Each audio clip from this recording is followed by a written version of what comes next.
There's no question that retaliation is a legitimate option.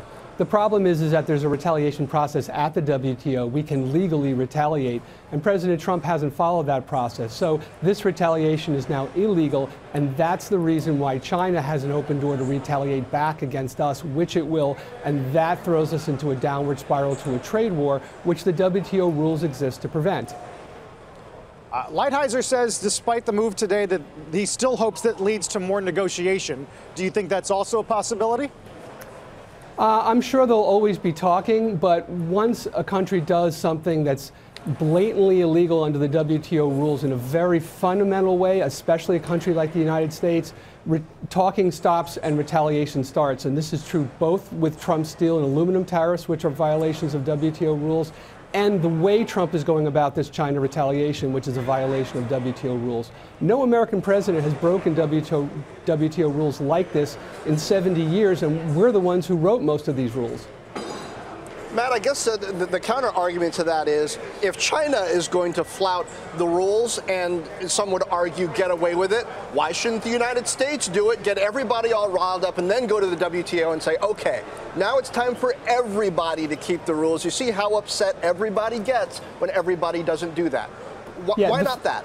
The flaw in that is that we can retaliate, but we've got to go through the process so the retaliation doesn't spiral down to a trade war. And you have to understand, countries big and small, including the US, Europe, and China in the past, have violated rules. Other countries have gone through the correct process to retaliate. They brought those countries into compliance. It does work, but you've got to comply within the system, not outside the system. This is the move that's guaranteed to bring down the system, the steel tariffs and this retaliation. And that's why it's really quite scary. Matt, given your time, I'm sure sitting at the table with countries like China, I mean, the argument has been that China, sort of piggybacking off of what John just said, the argument has been that China has at times come to the table and made promises and then not followed through on that. So it seems we're getting more extreme with these responses, whether they're right or not, because how do you get China to actually follow through?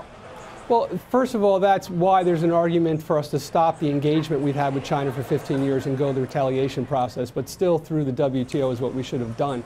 But the answer to your question is because some people in the U.S. government, the national security community, and in the trade and diplomatic community have felt that China was moving forward as fast as it actually could move forward due to their own internal problems. And so a broad program of engagement where China was moving the ball forward very slowly on 100 different issues at once and really never moved the ball backward was better than the confrontational route. But again, your point is very good. Maybe it's time for the confrontational route, but not outside the system. That's the biggest mistake we could have made, and that's the mistake Trump is making.